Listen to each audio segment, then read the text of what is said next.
Fernando. Ontem foi o último dia. E eu peço a Deus que ilumine as poucas pessoas que ousam se julgar melhor e mais poderosos que os outros, que se coloquem no seu devido lugar, que nós respeitamos e dizemos mais. Não podemos falar em democracia sem um judiciário independente, sem um legislativo também independente, para que possam tomar decisões, não monocraticamente, por vezes, mas as questões que interessam ao povo como um todo, que tomem, mas de modo que seja ouvido o colegiado. Acabou, porra! Acabou, porra. O que será que esse maluco quis dizer, professor? Como é que o senhor interpreta isso? O senhor é um homem tão, que entende tão bem as letras jurídicas, aponta um caminho para a gente, porque a gente não está conseguindo enxergar nada. O que está acontecendo? Qual é o status da nossa democracia, por exemplo, professor? Bom dia para o senhor. Bom dia a todos. Veja, a minha visão é talvez a visão de todos, de alguém que está de fora, né?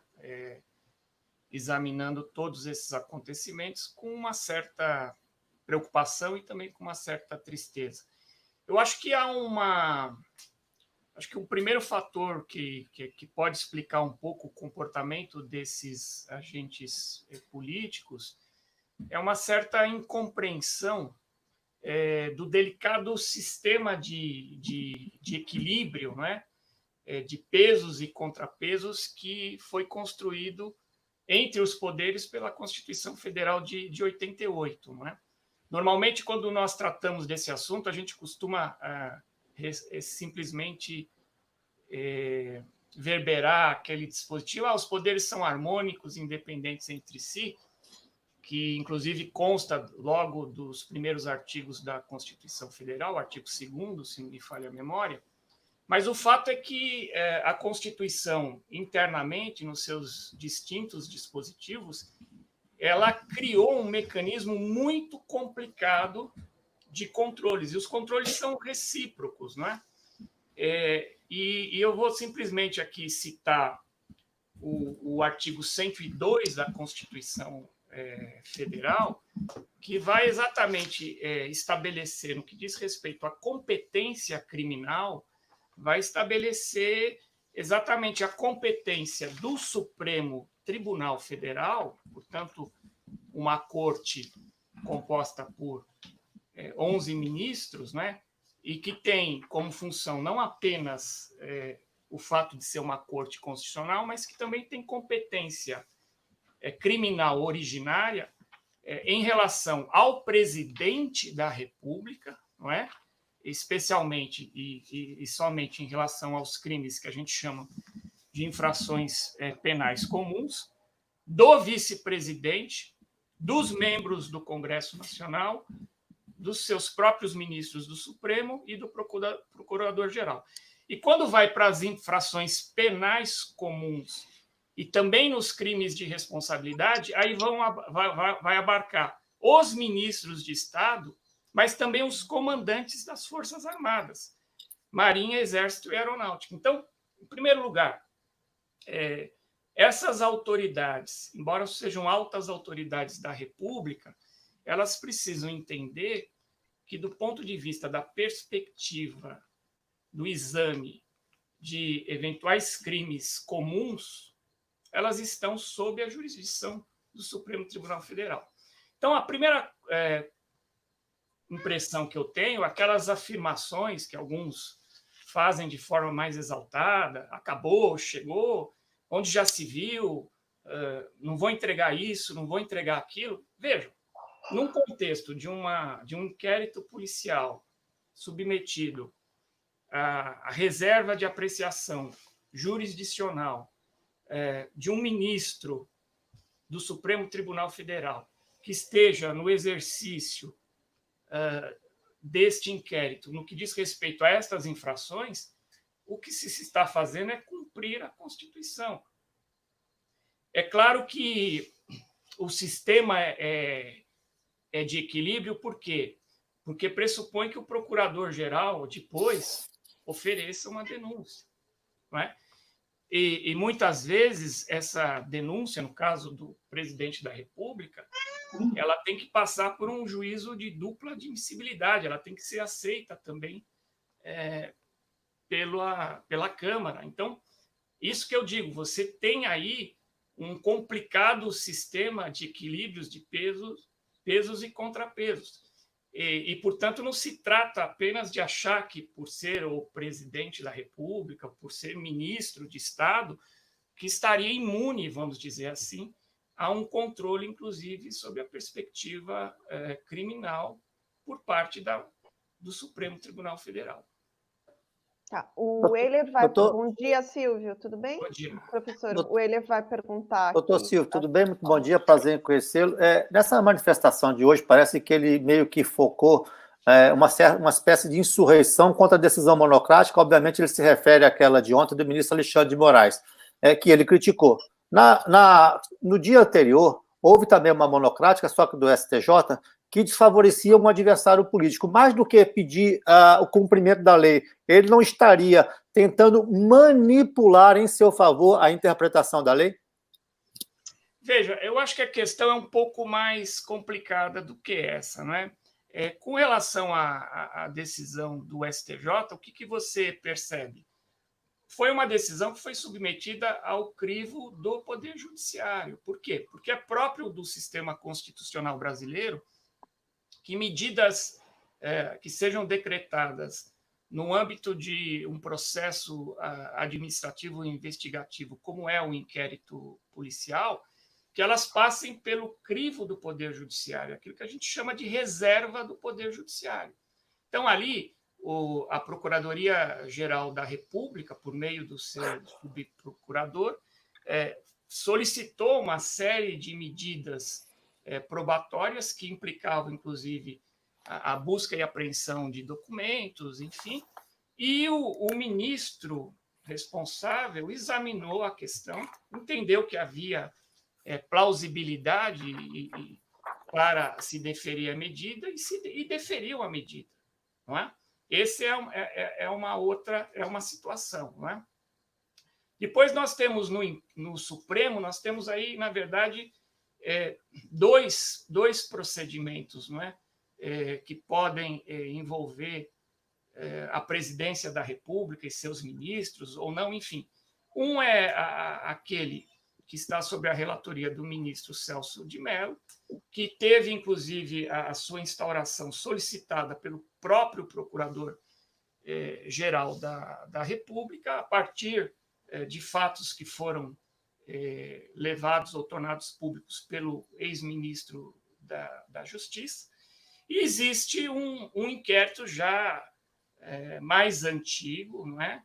Que este talvez que seja o objeto maior da controvérsia, que está relacionado às notícias falsas. E este inquérito é que talvez esteja suscitando, vamos dizer assim, maiores questionamentos jurídicos, porque ele foi aberto por iniciativa do próprio presidente do Supremo Tribunal Federal, e a relatoria dele foi entregue, então, ao ministro Alexandre de Moraes. Então, me parece que o maior foco, vamos dizer assim, de dissidência, de discordância, está exatamente em torno desse inquérito, em torno das medidas que foram decretadas nesse inquérito. Em primeiro lugar, por quê? Porque o inquérito ele não teve a sua instauração solicitada pelo Procurador-Geral da República. Houve uma instauração, vamos dizer assim, por iniciativa própria do Supremo Tribunal Federal, de quem estava ali no exercício da presidência, não é? E exatamente é isso que, desde a instauração do inquérito, é que vem provocando, vamos dizer assim, divergências de entendimento com o que diz respeito à legalidade, não é? Desse tipo de procedimento que foi tomado pela Corte, e que já foi, inclusive, objeto de questionamentos. Existe, salvo o melhor juízo, uma ação, não é? uma arguição de descumprimento de preceito fundamental que está sob a relatoria do ministro Edson Fachin. Então, é este talvez o inquérito que esteja, vamos dizer assim, provocando esse atrito institucional, porque a leitura que eu vejo, pelo menos dos meios de comunicação e das declarações, é de que o Planalto entende que este inquérito não estaria, vamos dizer assim, fortemente amparado na legalidade. Acho que o Milton Balai quer falar. Posso fazer uma pergunta para todos vocês? Nós já temos outro ministro da Justiça? Temos. Temos. Foi ele que entrou ontem com o HC e, inacreditavelmente, contra pessoas, inclusive, alheias ao governo, o que é, em tese, advocacia administrativa. Quem que é? Como é o nome dele? O Alexandre. Não, eu não sei o nome inteiro, mas é André, né? Que era o advogado-geral da União. Que é tão expressivo que as pessoas até desconhecem quem é. Nem sabem. Tá certo. Milton, pode falar. E parece que, inclusive, ele entrou com habeas corpus como advogado-geral da União. Não, entrou como ministro, que é surpreendente. Bom. É normal nos tempos anormais de hoje. Gente, olha que incrível. Eu ponho aqui da Espanha, ministro da Justiça, Brasil. O meu computador é locado aqui, né? O endereço é daqui. Aparece Sérgio Moro ainda. Aparece o novo. Não vou poder ajudar vocês. Doutor Silvio, como o senhor disse, como o senhor lembrou, o inquérito das fake news foi instalado por iniciativa da presidência do Supremo Tribunal Federal e não por iniciativa da Procuradoria-Geral da República. Na época, me parece, era a Raquel Dodge, que inclusive pediu o arquivamento porque ela achava que era inconstitucional. O Aras depois achou que não é inconstitucional, mas agora também estaria disposto, ou já teria pedido a suspensão, então, do inquérito das fake news. Existe um problema seríssimo, é que a Procuradoria-Geral da República está intimamente ligada, não? E intimamente, inclusive, do ponto de vista de amizade, não? Intimamente ligada à presidência da República. Então, o capitão Bolsonaro diz o que o Procurador-Geral da República pode ou não pode, deve ou não deve fazer. Não? Então, nós vimos um pequeno passo do Procurador-Geral da República no caso do Celso de Mello, não? Mas nós vimos um retrocesso agora, logo após uma visita do capitão Bolsonaro ao Procurador-Geral, o Aras. Então, nós vemos aí uma confusão, não? No momento em que nós deveríamos ter, como o senhor disse, um equilíbrio entre os poderes. O problema é que a Procuradoria-Geral da República, que tem um papel importantíssimo, fundamental, sem ele nada funciona, não? O Procurador-Geral da República está a mando do presidente da República. Então, como se pode tentar, de alguma maneira que seja, não? Se ultrapassar esse obstáculo, os procuradores federais poderiam exigir do Procurador-Geral da República uma atitude? Isso é possível? Ou qual seria o caminho? Ou não há caminho? Veja, claro que várias leituras são possíveis. Eu, particularmente, até pela minha dedicação aí ao serviço público também, eu não acredito que, ainda que indicações que sejam feitas, e, portanto, o Procurador-Geral ele foi indicado pelo presidente da República, inclusive num contexto de fora da lista, que normalmente era observada, pelo menos nos últimos governos, né? Mas isso não me parece que seja um argumento que me convença de que, efetivamente, o procurador-geral agiria, vamos dizer assim, fora dos limites da sua atuação institucional, exatamente para contentar o presidente da República ou quem quer que seja, né? O que eu quero chamar a atenção aqui, e eu já vi algumas manifestações, o que eu quero chamar a atenção é que, com relação a este inquérito da fake news, existe uma controvérsia jurídica. Eu não vou dizer que a razão está com o Supremo Tribunal Federal, que a razão está na visão do Poder Executivo, pelo presidente da República, mas o que eu quero dizer é o seguinte, que existe uma dúvida jurídica razoável a respeito exatamente se o Supremo Tribunal Federal seria o foro competente ou o juízo natural para estar à frente desse inquérito. Quando se trata de fake news, existe uma discussão de fundo, que é uma discussão de mérito, que, na verdade, se trata de liberdade de expressão ou não. Eu nem vou entrar nessa discussão, porque me parece que toda a liberdade de expressão e todo o direito à opinião ou à crítica, ela encontra limites, e esses limites, dentro do uso racional da linguagem, estão exatamente em você preservar a dignidade, a honra e o decoro da pessoa a quem você se reporta. Então, nenhuma liberdade de expressão ela pode ser tamanha a ponto de comportar aí injúrias ou difamações contra quem quer que seja. Então, eu não partilho do entendimento que talvez alguns já manifestaram de que seria absolutamente inconstitucional qualquer tipo de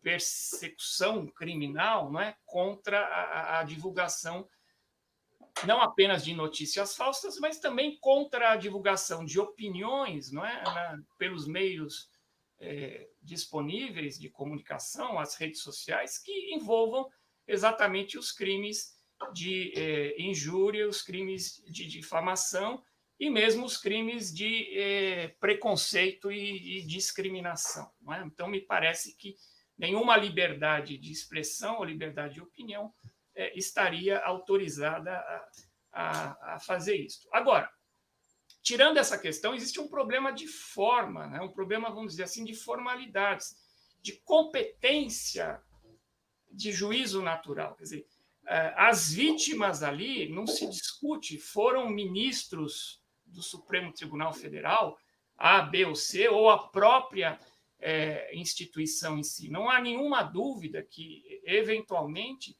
o próprio Supremo Tribunal Federal, enquanto instituição, e os próprios ministros foram vítimas de expressões difamatórias, injuriosas, não é? E que, portanto, na qualidade de vítimas, não é, podem solicitar a abertura dos procedimentos criminais que buscam a responsabilização não apenas penal, mas também responsabilização civil dessas pessoas. Agora, o fato do Supremo, e aí é que é a grande questão, o fato do Supremo, dos ministros do Supremo, serem vítimas dessas expressões difamatórias, injuriosas, colocaria o Supremo Tribunal Federal como o juiz natural, como o órgão que deveria, portanto, investigar e apurar esses fatos? Ou estes fatos deveriam ser apurados na primeira instância por um juiz, por um outro juiz? Essa que é a grande questão. Então, me parece que o entendimento do Planalto é de que o Supremo Tribunal Federal não seria o juízo natural para a apuração desses fatos. E, portanto, as medidas de intervenção na liberdade e na propriedade das pessoas investigadas, que estão sendo autorizadas, com base no crivo da reserva da jurisdição, não são medidas formalmente legais. E essa é a grande crise institucional. Então, o que me parece, o Supremo Tribunal Federal ele precisa se reunir sob a perspectiva do colegiado e ele precisa enfrentar essa questão. Ele precisa Professor, enfrentar essa questão. Diga. Professor, é o seguinte, é óbvio que tem o caminho inteiro jurídico, está prescrito na Constituição, na legislação complementar, essa coisa toda. Agora, enquanto houver um recurso ao Tribunal, ao plenário do Supremo, o rito está certo. Não se quebrou a ordem institucional e o país segue sendo uma democracia. Mas daí a dizer que não se cumpre a ordem judicial, vai uma grande diferença, né? Porque o caminho para contestar é recorrer à instância superior, no caso, o plenário do próprio Supremo, que vai ter que se manifestar. Isso aí, não há controvérsia sobre isso. Agora, a manifestação do presidente é de hostilidade. Ele fala o seguinte: eu não vou cumprir. Ele fala que não vai cumprir e cumpre o rito.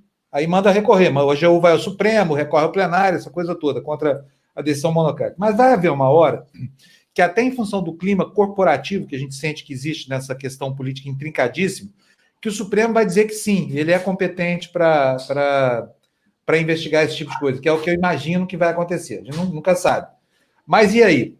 Quando o Bolsonaro se vir sem saída para essas queixas que ele tem feito aí no campo do esperneio, por enquanto? Ô, Fábio, a Gina só pode complementar também a pergunta que ela vai ter que sair. Deixa só ele responder essa pergunta rapidinho, ela responde a próxima, tá bom, Gina? Eu estou fazendo a pergunta porque tem muita gente aqui na área de comentários perguntando esse tipo de... Essas declarações do presidente da República não deveriam ser feitas. Ele é o presidente da República, ele não é Jair Messias Bolsonaro, ele é o presidente da República em exercício. E como presidente da República, ele tem exata noção da lei que trata dos crimes de responsabilidade. E uma das causas que dão ensejo aos crimes de responsabilidade é exatamente você se opor à execução de uma ordem judicial. Não é?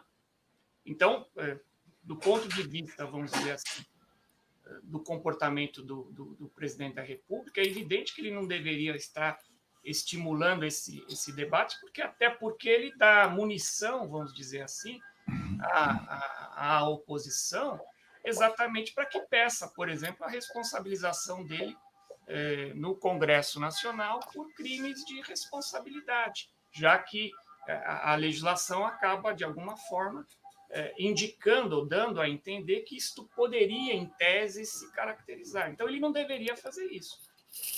Ele deveria fazer o que ele pode fazer, utilizar de meios de impugnação para que o Supremo efetivamente aprecie essa questão da competência originária ou não para se atuar a investigação ou a condução desse processo das fake news, que tem sido, vamos dizer assim, um fator de discordância. Né? Então, isso tem sido um problema sensível para o governo. Tanto é que o habeas corpus aí que envolve o ministro da Educação é porque ele foi determinado que ele preste depoimento no inquérito das fake news. Não é? Então, portanto, num inquérito que o Planalto entende que não está sendo adequadamente tratado pelo Supremo Tribunal Federal. Então, nós temos aí uma questão jurídica que eu acho que precisa ser resolvida. Agora, você me perguntou se o Supremo, no seu plenário, se reunir e, diante dessa controvérsia jurídica, chegar à conclusão de que ele é competente para conduzir esse inquérito, e eu, sinceramente, acho que ele não é, mas ele acredita que é o competente, então, aí a situação está resolvida. O presidente da República, os ministros, eles vão ter que acatar as decisões judiciais. Porque é isso que se faz numa democracia, se acata as decisões judiciais. E quando se discorda das decisões judiciais, você recorre. Agora, se ele partir para a força e descumprir, aí nós vamos ter uma crise institucional instaurada, porque efetivamente o presidente da República está descumprindo uma legítima decisão proferida pelo Poder Judiciário. E a Muito gente bom. Agora pode acabar. A pergunta da Gina. A minha pergunta a minha pergunta é exatamente sobre isso, sobre essa crise institucional. Como é que pode ser resolvido isso? Então, Gina, eu acho que primeiro a gente tem que dar um passo atrás. Quer dizer, qual é o problema da crise institucional? É o inquérito da fake news? Qual é o problema do inquérito da fake news? É a competência originária do Supremo para conduzir esse inquérito.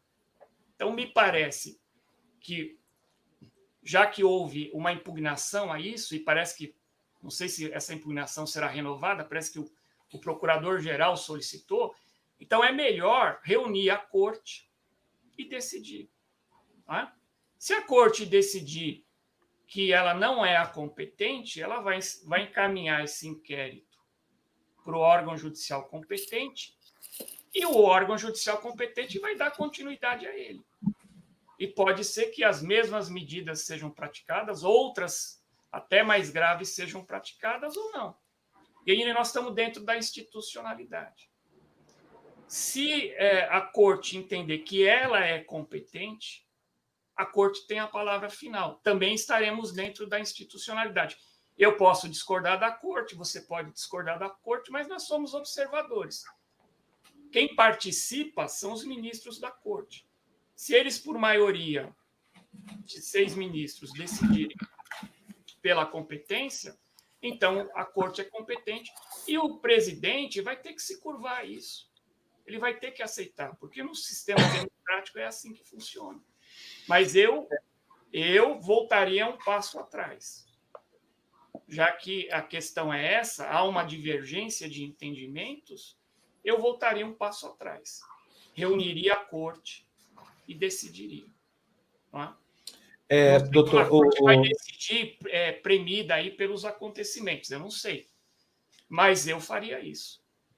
Professor, o Valder Nascimento pergunta aqui para o senhor, a pergunta na tela aí do Valder, doutor Ciro, levar para o pleno seria pior? Por que deixaria todos os ministros incapacitados para votar?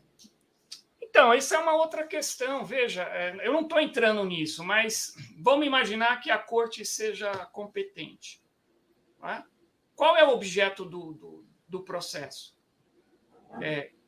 Injúrias e difamações promovidas contra a corte e ministros da corte. Como é que fica a questão da imparcialidade para você julgar isso daí? É outro problema. Né? Então, eu acho, Valdo, que essa questão vai se colocar mais cedo ou mais tarde. Mas não é uma questão de imparcialidade ainda agora, porque eles não estão entrando no mérito se houve a injúria, se houve a difamação. Não, eles simplesmente vão analisar à luz lá dos artigos 102 e seguintes se eles são competentes para conhecer, vamos dizer assim, desse inquérito depois e apreciar os atos que são praticados nele. É isso. Muito bom. Alguém tem mais? Willer? Eu tenho sim, professor, um último questionamento. O senhor sintetizou muito bem a questão que está posta hoje em relação à legalidade, eu vou simplificar, tá? A legalidade ou não dessa apuração ter iniciado no Supremo Tribunal Federal, o senhor até pessoalmente é contrário, mas em 3 de maio, o presidente deu uma declaração de teor e no tom exatamente idêntico. O contexto ali era outro, não tinha inquérito de fake news. O senhor acha mesmo que isso é uma questão que está relacionada a uma questão da fake news, já que ela é reincidente e há um mês ela se referia a uma outra decisão do Supremo? Não, veja, o que eu disse a vocês, nenhum presidente da República, num Estado democrático de direito, e que observe os preceitos da Constituição de 1988, nenhum presidente da República pode vir a público dizer que não vai cumprir uma decisão judicial. Ele, inclusive, fica sujeito, embora, a meu ver, haja uma distinção entre você falar e fazer, mas ele, inclusive, fica sujeito a críticas, não é? De que, possivelmente, em tese, talvez, quem sabe, está incorrendo em crimes de responsabilidade. Então, esse tipo de coisas não deve funcionar. Não deve funcionar. E as Forças Armadas, e eu acredito que elas têm consciência disso, elas sabem que, mesmo enquanto Forças Armadas têm a sua relevante missão, elas estão submetidas ao ordenamento jurídico. E mesmo um comandante militar, como eu já disse a vocês, se cometer um crime comum, ou mesmo um crime de responsabilidade, salvo uma exceção que está lá no artigo 52, ele vai ser processado pelo Supremo Tribunal Federal. Então, isso faz parte vamos dizer assim, desse delicado equilíbrio, né, que se instaurou entre os poderes. E, portanto, o presidente da República não deveria proceder dessa maneira. Agora, professor, e esses ataques que a gente vem vendo aí, por exemplo, eu até vou pedir, Fernando, põe de novo aí, por favor, o Eduardo Bolsonaro. Eu queria saber do senhor se isso aqui caracteriza uma atuação criminosa desse deputado, que é o Eduardo Bolsonaro, ou não. Ele disse ontem, numa live, que eles se reúnem para discutir o golpe, e que já não é mais não há mais dúvida sobre se vai acontecer ou não, que é uma questão da data. Não sei se o senhor ouviu, mas eu queria repassar aqui, porque tem muita gente que está chegando agora, que não viu ainda, e não custa nada. Fernando, põe no ar para a gente, por favor, depois a gente discute. Então, meus caros, essa postura, eu até entendo quem tenha uma postura mais moderada, vamos dizer, para não tentar chegar a um momento de ruptura, a um momento de cisão ainda maior, um conflito ainda maior. Eu entendo essas pessoas que querem evitar esse momento de caos. Mas, falando bem abertamente, a opinião do Eduardo Bolsonaro não é mais uma opinião de si, mas sim de quando isso vai ocorrer.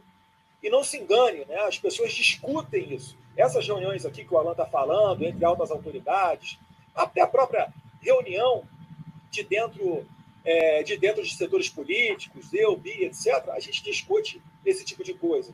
Porque a gente estuda história, a gente sabe que a história ela apenas vai se repetir. O mais difícil de acreditar nisso aí, que ele falou tudo, é que ele estuda. Não parece que esse cara tem zero de informação. Parece assim, completamente de jejum em direito, em tudo mais. Para quem tinha pretensão de ser embaixador, até que ele chegou perto demais. Mas isso aí é crime contra a Lei de Segurança Nacional ou não? Incitação contra o Estado de Direito? Eu acho que não, porque, no fundo, ele tá partilhando uma opinião dele. Ele acha que pode chegar a esse clima de ruptura institucional, e não que ele esteja efetivamente instigando ou pregando esse tipo de ruptura. Mas ele disse que estão discutindo isso. Eu tenho a impressão que tudo isso envolve exatamente uma falta de aperfeiçoamento, de você entender os mecanismos de controle recíprocos que a Constituição estabeleceu.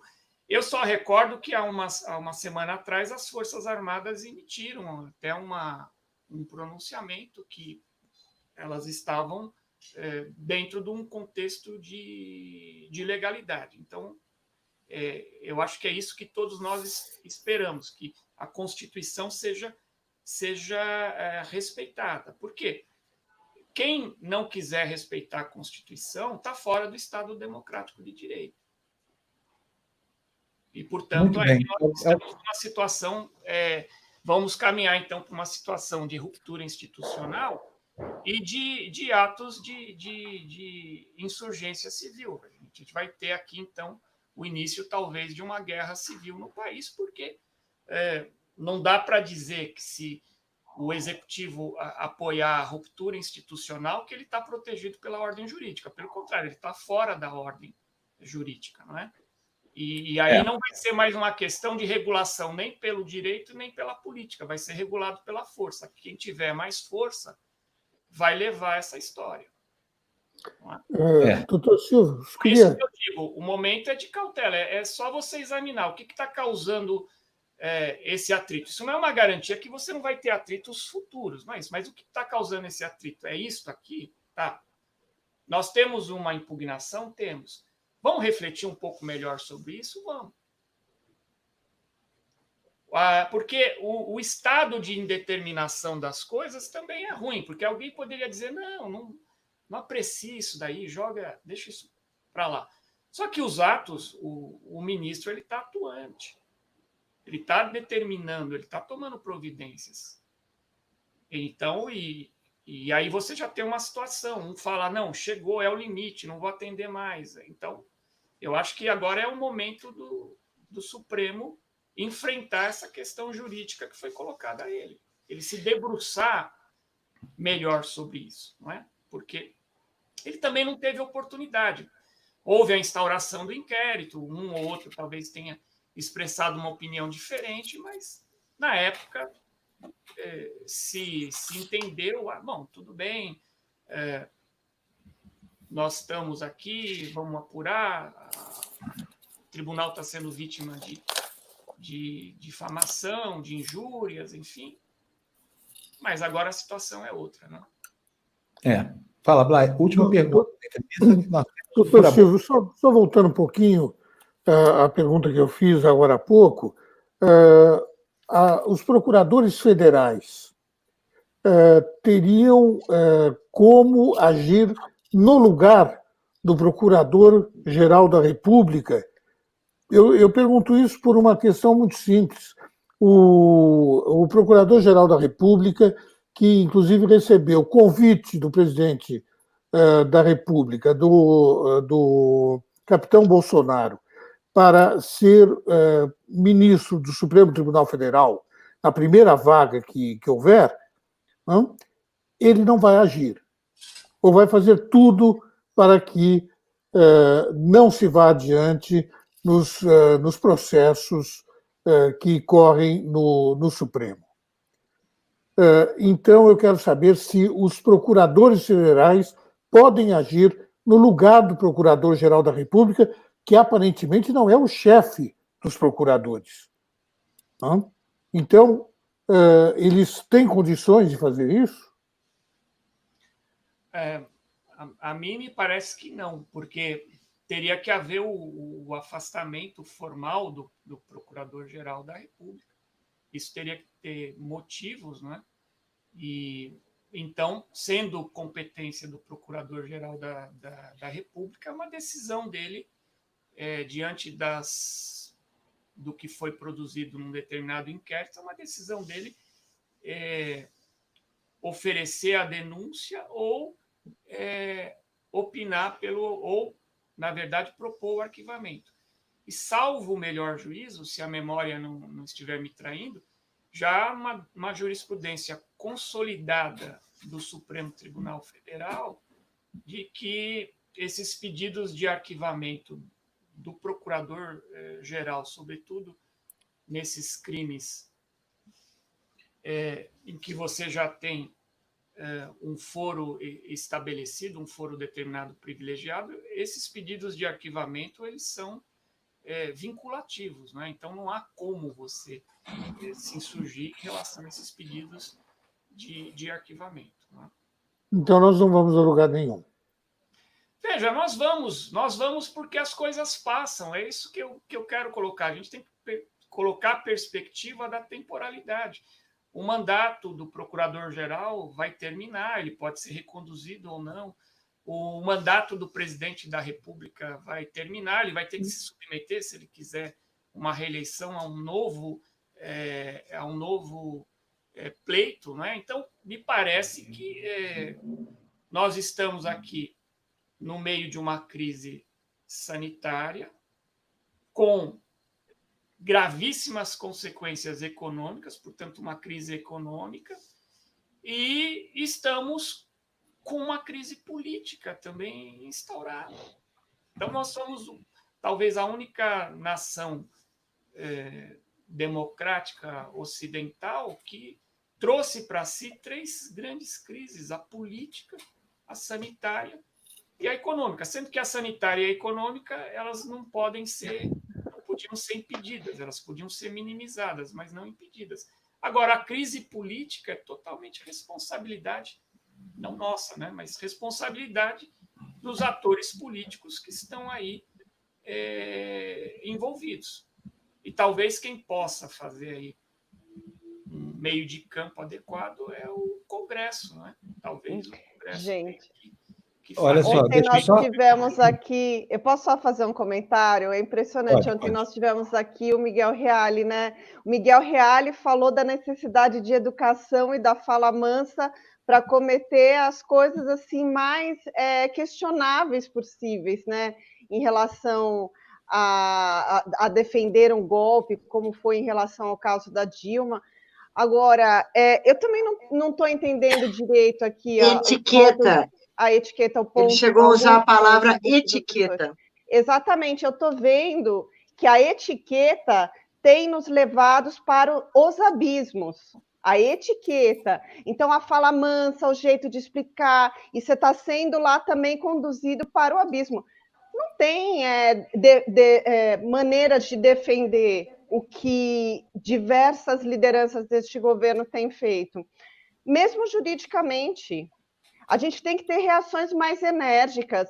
É o que o embaixador Recupero falou há uns minutos atrás, há 1 hora atrás aqui. Mas, Juliana, só um minuto, me desculpe, o doutor Silva acaba de dizer o seguinte: sem denúncia do Procurador-Geral da República, e essa denúncia deve vir do Procurador-Geral da República, ou o pedido de arquivamento, os processos não podem, ou não nascem, ou não podem seguir. Então, está muito claro, neste momento, não há saída possível. Não há. Que seja no grito, ou que seja... Não há saída institucional? Desculpa, sim, não há saída institucional. Aí é que está, em nome da instituição, legal. Mas o que é legal? O que o Bolsonaro está fazendo não é legal. Tem uma série de ações que não são legais. Claro que não. Não é legal, Paca, assim, mas acontece que ele está dentro do campo da legalidade, Ju. Não tem o que fazer. Ele está dentro do campo da legalidade? Tá, é o que o doutor Silvio está falando. Ele até agora não cometeu o crime, ele não esticou a corda até ultrapassar o limite da corda. Ainda não. Ele impressiona pela maneira voluntariosa com que ele se entrega ao crime, entendeu? Que ele se entrega nessa luta verbal. Mas, na verdade, no plano formal, ele ainda não cometeu o crime. Está na iminência, mas não cometeu. Não é isso, doutor Silvio? Essa é a minha avaliação. E é claro que agir dessa maneira, ele joga um pouco de pressão, né, em relação aos demais poderes, né?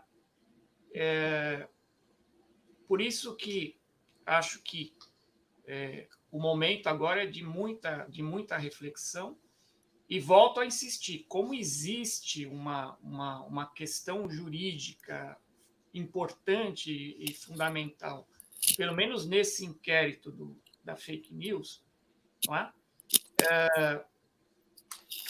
O Supremo tem que refletir sobre isso. Ele tem que fazer essa reflexão e tentar ver qual, do ponto de vista do que eles acham, os ministros, né, qual seria a solução jurídica mais aceitável. Muito bom. Professor, só aqui o inquérito não vai depois continuar sob a responsabilidade de outra autoridade judiciária.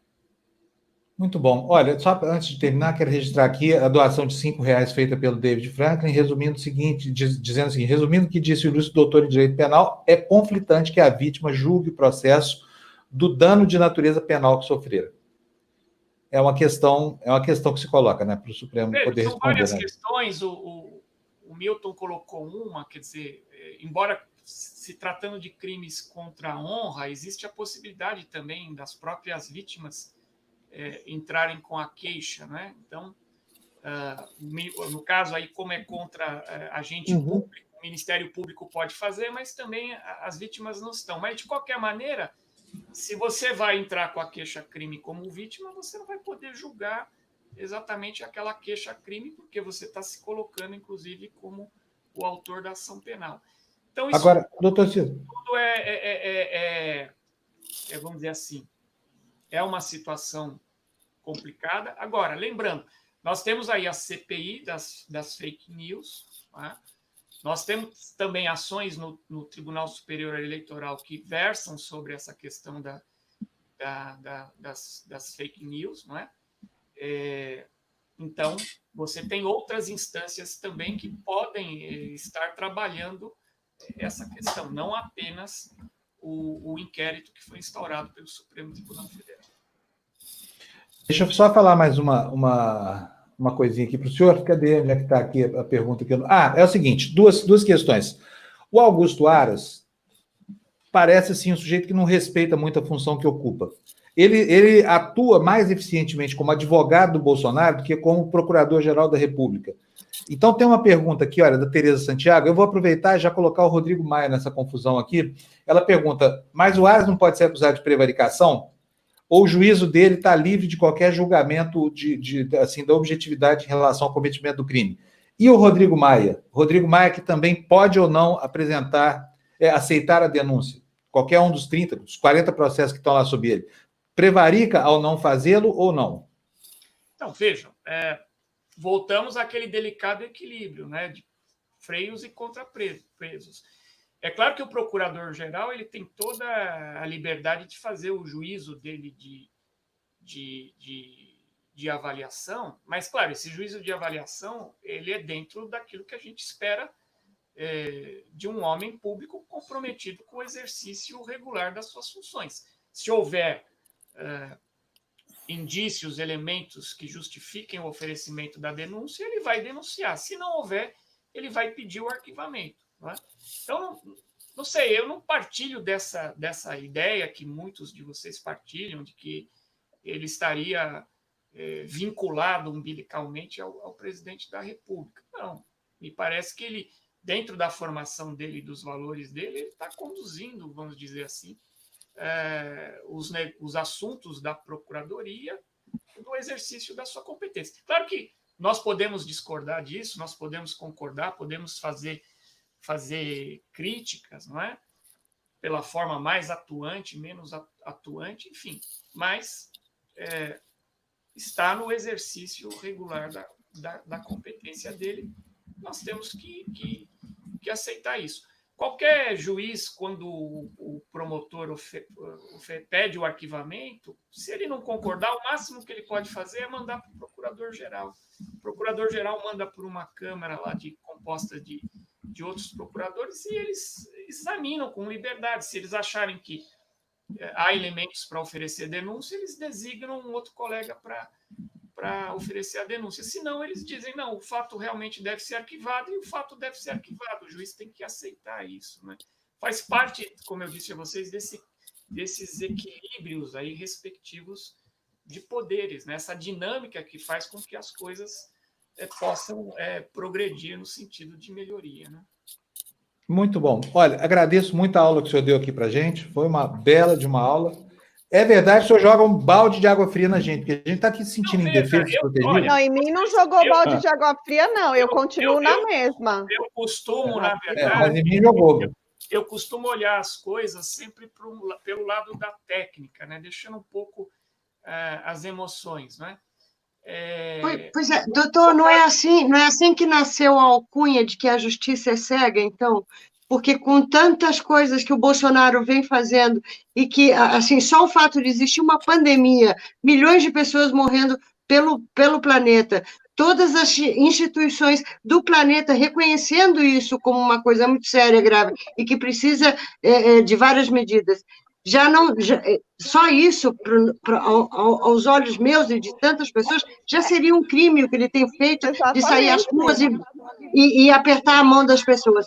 Então, não é por essas e por outras que a justiça recebe essa alcunha. A justiça é cega e eu ainda completo, surda e muda. Uhum. Por que será que a justiça, aliás, por que será que as instituições estão tão em descrédito, né? Porque nós somos obrigados, na verdade, desculpa, professor, mas não é uma questão meramente técnica. Eu também sou técnica da minha área de informação, da ciência política. A gente sabe que não é só uma questão de Constituição, tem decisões políticas por trás disso tudo, né? Que está sendo tomado, que está sendo falado, as decisões que nós tomamos, para onde nós encaminhamos, tem ainda o cálculo que precisa ser feito do que pode ou não pode, né? Talvez estejam negociando alguma coisa também com o procurador. A gente não sabe o que está nos bastidores, mas a gente tem que considerar também essas possibilidades. Nós não podemos ter um discurso apenas legalista e achar que funciona dessa maneira, porque não funciona. Assim como o mundo também não é o mundo do politicamente correto. Outras coisas estão em funcionamento. É muito duro a gente crer que vai funcionar só dessa forma, porque não é a realidade. O que a gente vê na teoria não é a prática.